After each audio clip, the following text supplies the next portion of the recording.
नमस्कार विद्यार्थियों, मैं डॉक्टर नवल किशोर, सहायक आचार्य हिंदी, आप सभी का ऑनलाइन क्लास में एक बार पुनः स्वागत करता हूं।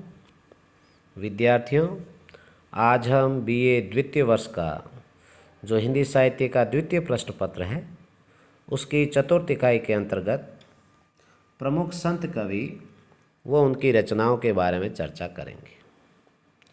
विद्यार्थियों, जैसा कि मैंने पूर्व में भी बताया कि सतरूपी परम तत्व का साक्षात्कार कर लेने वाले व्यक्ति को हम संत कहते हैं। सामान्यतः सदाचार के लक्षणों से युक्त व्यक्ति को संत कहा जाता है। जो आत्मोन्नति एवं लोक मंगल में रत रहता है वह संत कहलाता है। संत काव्य का यदि दार्शनिक आधार देखा जाए तो वह शंकराचार्य एवं उपनिषदों द्वारा प्रतिपादित अद्वैत दर्शन, उसके साथ ही नाथपंथ, सूफी धर्म व इस्लाम धर्म। यदि हम विद्यार्थियों देखें तो संतों का जो साधना पक्ष और भक्ति भावना है वह शंकर के अद्वैत दर्शन की ही देन है। दोनों ही जीव को विशुद्ध ब्रह्म मानते हैं तथा जो भिन्नता दिखाई हमें देती है वह माया के कारण है। नाथपंथियों से इन्होंने शून्यवाद, योग साधना, गुरु की जो प्रतिष्ठा का तत्व है वो स्वीकार किया है। इस्लाम से प्रभावित होकर इन्होंने एकेश्वरवाद ग्रहण किया, मूर्ति पूजा का खंडन किया और अवतारवाद का भी विरोध किया है। सूफियों से इन्होंने प्रेम भाव ग्रहण किया और दाम्पत्य प्रतीकों का प्रयोग भक्ति भावना की अभिव्यक्ति हेतु किया है। सिद्धों की गूढ़ उक्तियाँ, उलट बांसियाँ, वैदिक परंपराओं एवं बाह्याचारों का विरोध संत काव्य में भी मिलता है। बौद्ध और वैष्णवों की अहिंसा भी संत काव्य में हम दिखाई देती है। अब हम यदि प्रमुख संत कवि और उनकी रचनाओं पर चर्चा करें तो सबसे पहले हम कबीर को लेते हैं। कबीर का जन्म 1398 में और उनकी मृत्यु 1518 में हुई थी।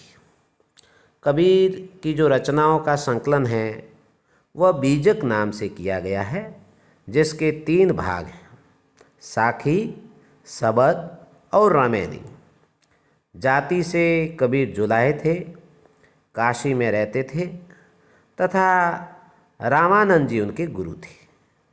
कबीर की पत्नी का नाम लोई, पुत्र का नाम कमाल एवं पुत्री का नाम कमाली था। यदि हम उनकी कविता की बात करें तो उनकी कविता में उपदेशों की जो प्रवृत्ति है वह हमें दिखाई देती है। इसके साथ रहस्यवाद की भावना के भी दर्शन होते हैं। प्रतीकों का भी प्रयोग उनकी भाषा में हमें दिखाई देता है। इस प्रकार से कबीर की रचनाओं का संकलन है बीजक में किया गया। अगले संत कवि की तरफ चलते हैं। दूसरे संत कवि के रूप में हम रामानंद जी पर चर्चा करते हैं। रामानंद जी का जन्म है वो 1368 ईस्वी में और उनकी मृत्यु 1468 ईस्वी में। लगभग 100 वर्ष का इनका जीवन काल रहा है। रामानंद जी कान्यकुब्ज ब्राह्मण थे। इनकी शिक्षा काशी में हुई थी और यदि भक्तमाल के अनुसार माना जाए तो रामानंद जी के 12 शिष्य थे, जिनके नाम मुख्य रूप से इस प्रकार हैं: अनंतानंद, सुखानंद, सुरसुरानंद, नरहरयानंद, भावानंद, पीपा, कबीर, सैन, धन्ना, रैदास, सुरसुरी और पद्मावती। रामानंद के शिष्यों में कबीर, पीपा, अनंतदास, धन्ना ये ज़्यादा प्रसिद्ध हैं। इनके गुरु का नाम राघवानंद जी था। उन्होंने रामावत संप्रदाय का प्रवर्तन किया था। तीर्थ यात्रा, मूर्ति पूजा, वेद आदि का विरोध करते हुए उन्होंने अंतः साधना पर बल दिया था। रामानंद के जो गुरु हैं राघवानंद जी ने सिद्धांत पंचमात्रा नामक ग्रंथ की रचना की। यदि रामानंद जी के ग्रंथों को देखें तो इनके ग्रंथों में मुख्य रूप से रामाष्टक राम रक्षा स्तोत्र और हनुमान जी की जो आरती है वो मुख्य रूप से शामिल है। अब हम संत काव्य के एक अन्य कवि रैदास के बारे में चर्चा करते हैं। रैदास जाति से चमार थे और काशी के निवासी थे। इनके जन्म काल के संबंध में निश्चय पूर्वक कहना संभव नहीं है। कुछ विद्वान हैं उन्हें प्रसिद्ध कवियत्री मीरा का गुरु भी मानते हैं। रैदास का एक अन्य नाम रविदास भी है। संत बानी सीरीज के अंतर्गत उनकी रचनाओं का जो संकलन है वह रविदास की बानी शीर्षक से प्रकाशित हुआ है। इनके लिखे हुए 40 पद हैं, वे गुरु ग्रंथ साहब में भी संकलित हैं। रैदास के बाद हम संत कवि गुरु नानक के बारे में चर्चा करते हैं।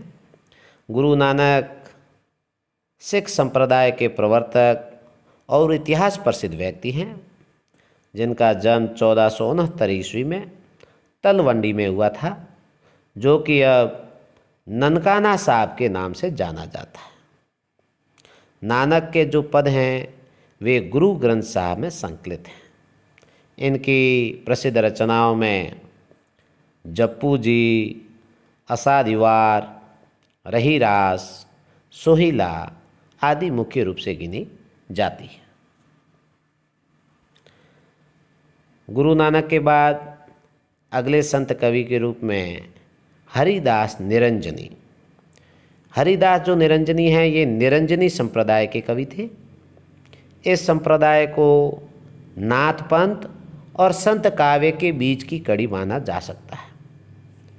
इनके लिखे हुए जो प्रमुख ग्रंथ हैं उनमें अष्टपदी, जोग ग्रंथ, ब्रह्मस्तुति, हंस प्रबोध ग्रंथ, निरपक्ष मूल ग्रंथ, पूजा जोग ग्रंथ, समाधि जोग ग्रंथ, संग्राम जोग ग्रंथ आदि मुख्य हैं। इन्होंने ब्रज भाषा में अपने काव्य की रचना की है। अगले कवि के रूप में दादू दयाल। दादू दयाल ने दादू पंथ का प्रवर्तन किया। वे एक धर्म सुधारक एवं समाज सुधारक के रूप में प्रसिद्ध रहस्यवादी कवि। उनके पंथ को परम ब्रह्म संप्रदाय भी कहा जाता है। रज्जब, सुंदरदास, प्रागदास, जनगोपाल इनके प्रमुख शिष्यों में गिने जाते हैं। इनकी रचनाओं का जो संकलन है वह हरडे वाणी नाम से उनके शिष्य संतदास एवं जगन्नाथ दास ने प्रस्तुत किया। परशुराम चतुर्वेदी द्वारा संपादित दादू दयाल में भी उनकी प्रमाणिक रचनाएं संकलित हैं। दादू के बाद अगले संत कवि के रूप में है मलूक दास। मलूक दास का जो समय है वह 1574 से लगाकर 1682 ईस्वी अर्थात मुगल काल में है। इनके लिखे गए जो प्रमुख ग्रंथ हैं उनमें ज्ञानबोध, रतन खान, भक्ति विवेक, सुख सागर, भक्त वच्छावली, बारह खड़ी, स्फुटपद, राम अवतार लीला, ब्रज लीला, ध्रुव चरित्र आदि प्रमुख हैं। आलसियों का जो महामंत्र है वो मलूकदास के द्वारा ही रचा गया है, जिसमें वे कहते हैं अजगर करे न चाकरी, पंछी करे न काम।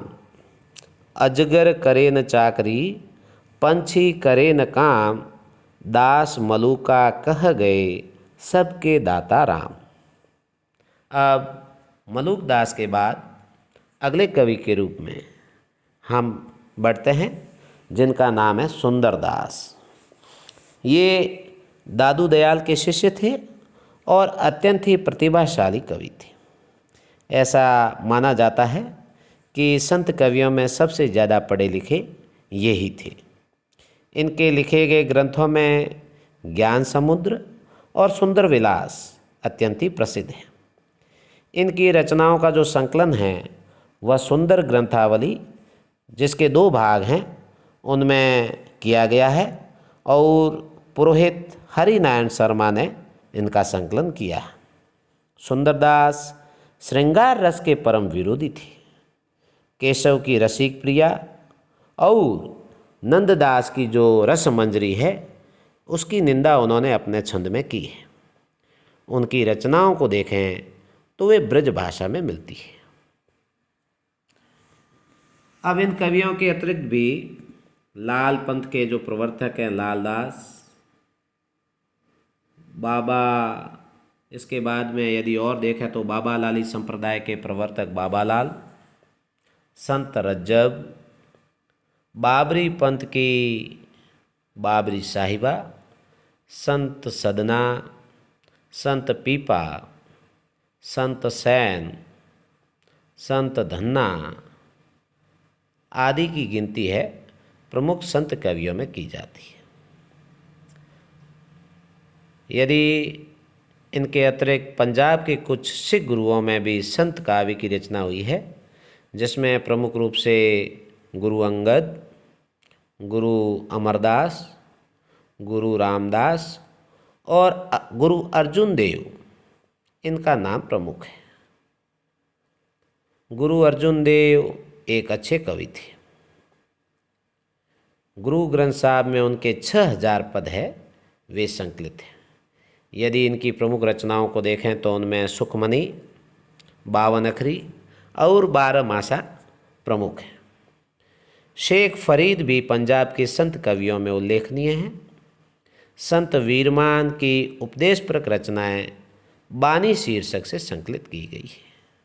इस प्रकार से ये संत काव्य के प्रमुख कवि हैं, जिनमें हमने आज मुख्य रूप से प्रमुख संत कवियों में कबीर, रामानंद, रैदास, गुरु नानक, हरिदास निरंजनी, दादू दयाल, मलूक दास, सुंदरदास और अन्य संत कवियों के बारे में अध्ययन किया और उनकी रचनाओं को भी देखा।